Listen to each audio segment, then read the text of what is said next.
Get ready for your moon adventure. Companies are actively working to further technology and vehicles that can take us to the moon. In the show today, we'll hear about Jeff Bezos' proposal to NASA and the White House about a craft that can take supplies to the moon in about 10 years. Also, we'll talk about what's new at Facebook and BlackBerry. This is Marcelo Sugdeo. Welcome back to Whirlwind Radio. It looks like we have to wait a little longer to send humans to Mars. But plans are in motion to create a permanent settlement on the moon instead. There has been an increase in interest by many companies to send man to the moon. And this is due to NASA's plans to return to the moon, actually. This causes great excitement and support as well from the private sector to get behind this sort of project.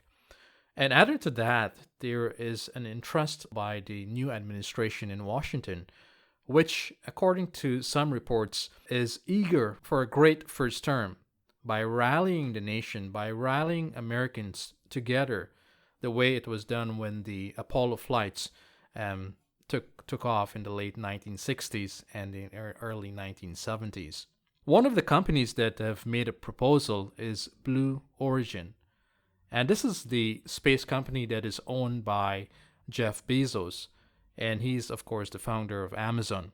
What they did was to produce a 7-page white paper that was sent to NASA as well as to President Trump's transition team.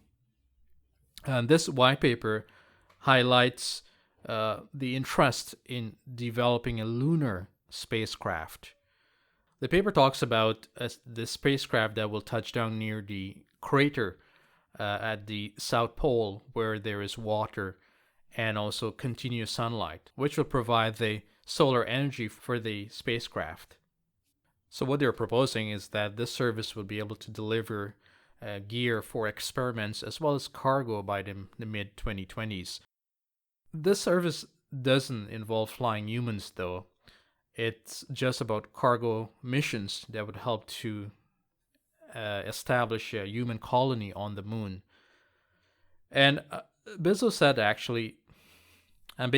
that it is time for America to return to the moon. It is time to stay.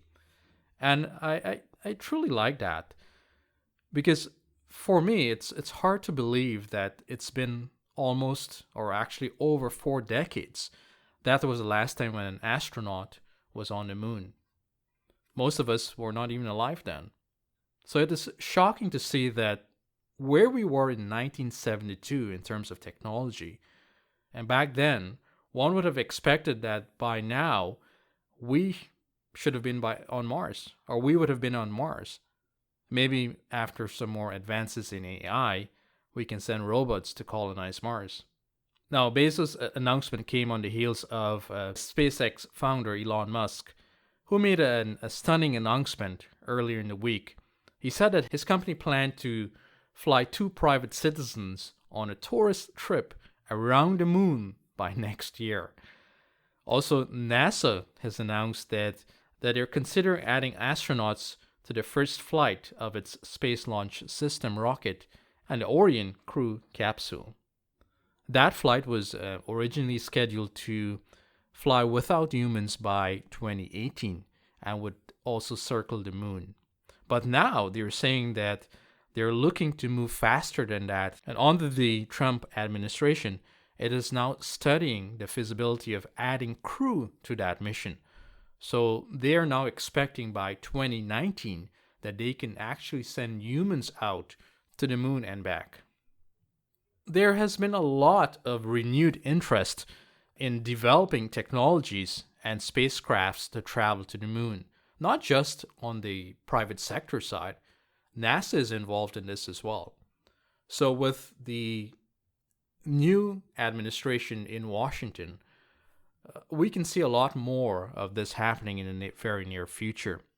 Also, Robert Bigelow, he was the founder of Bigelow Aerospace, a maker of inflatable space habitats, said that his company could create a depot that could orbit the moon by 2020.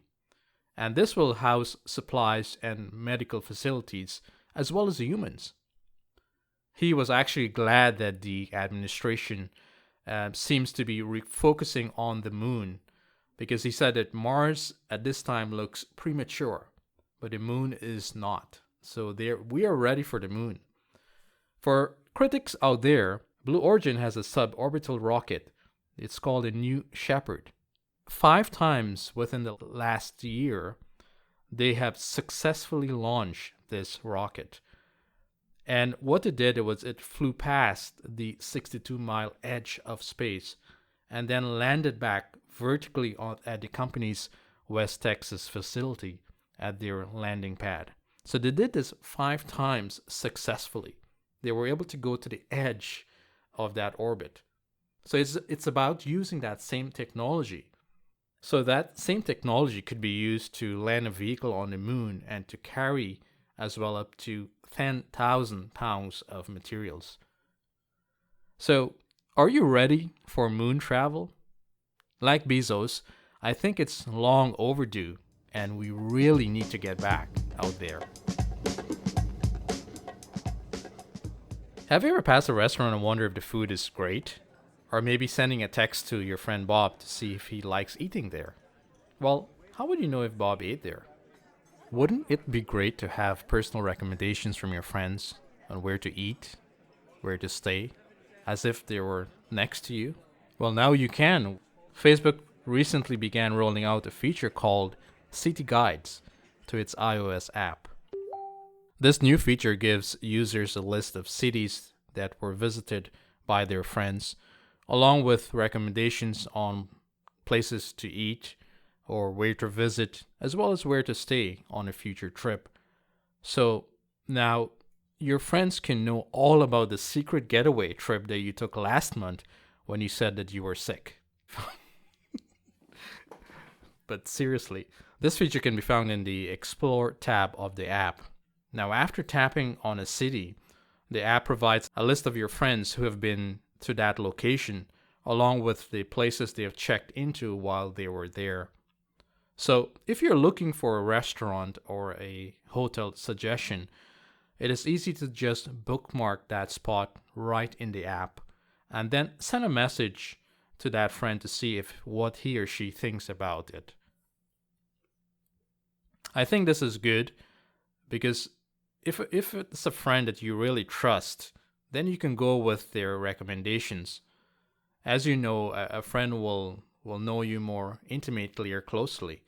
So they will know your taste, your likes, and so forth. So based on that, they can be able to recommend to you whether the food is good or that place is good to visit. Sometimes you know that the reviews that we have online are biased and not entirely accurate. So even after eating or staying at a place where there were like great reviews, you realize that the food is not that great, nor was the room that good as per the user views.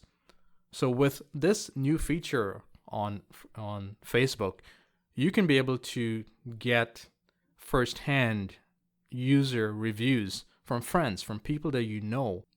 Other parts of the update is there's a section that called Places the Locals Go. And this is a list of popular spots based on each location's Facebook page rating. It also has a section for upcoming events in each city, so that can help you plan your trip as well. It has a list of as well of popular attractions within that location. So the next time you're planning a trip, check out this new feature that is on the iOS Facebook app, as it should make your trip a whole lot more enjoyable, visiting, eating, and even doing things that were recommended by people you know. Now on to our next story. For several years now, BlackBerry has been undergoing a painful transformation aimed at getting back to profitability. A few days ago, my colleague, Nestor Aureliano, had the opportunity to chat with BlackBerry's Chief Operating Officer, Marty Beard, about the new direction that the company is headed in. Nestor is here with me in the studio, Hey Nestor, thanks for joining me to talk more about BlackBerry's direction. So tell us, what did you find out? Hi, Marcelo, and thank you. Many are probably aware that with the loss of its leadership in the mobile phone space, BlackBerry has decided to move into the software space. A few months ago, the company announced it was not building phones anymore, and our readers and listeners will recall some of our recent BlackBerry stories about its move to license the BlackBerry name and mobile technology to foreign phone manufacturers. Recently, the company opened up its BBM SDK to software developers in a bid to boost the development of BlackBerry applications. Yes, Nestor, so where is this all leading to? Well, Marty told journalists that BlackBerry is now almost a 100% software company. That means the pivot from hardware maker to software and service provider is almost complete. The challenge now, he said, is getting the public to realize that transformation. That's because everyone connects the BlackBerry brand smartphones. Right. But not being a marketing guy, Marty did not discuss with us his company's marketing strategy. What he did lay out was their BlackBerry secure strategy. In a nutshell, it's BlackBerry's grand plan for a comprehensive native approach to provide governments and enterprise customers with security products and services. It covers five key areas: unified endpoint management, mobile device management and BES and the like. Number two, embedded software. Think BlackBerry software inside any IoT device, from medical instruments to the BlackBerry radar for trucks, and QNX software for driverless cars. Number three, network. Think messages being served up securely through the BlackBerry NOC. Communications, that will be facilitating more secure messaging and alerts for enterprise and government users. And number five, applications. That's all about developing app services, software and software development kits. So, BlackBerry sees its big bright future lies in pushing software and services for the Internet of Things. Enterprise is still its core customer, but it also sees other bright spots. So what are these bright spots, Nestor? In descending order of business, Marty said they were government, financial services, healthcare, and transportation. The three things these sectors have in common are regulations, security demands, and IoT. Three things which BlackBerry has either been well known for or, in the case of IoT, deeply involved right now.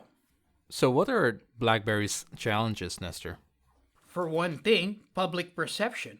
Marty says the company has its marketing and branding work cut out for it. For now, we'll also have to wait and see if BlackBerry's strategy works out. As Marty told us, I got a lot of technology, but I need more channel. All right, some exciting stuff to look forward to, Nestor from BlackBerry. Thank you so much for joining us today. Always a pleasure, Marcelo. So we have so much to look forward to, from BlackBerry, from Facebook, and even traveling to the moon.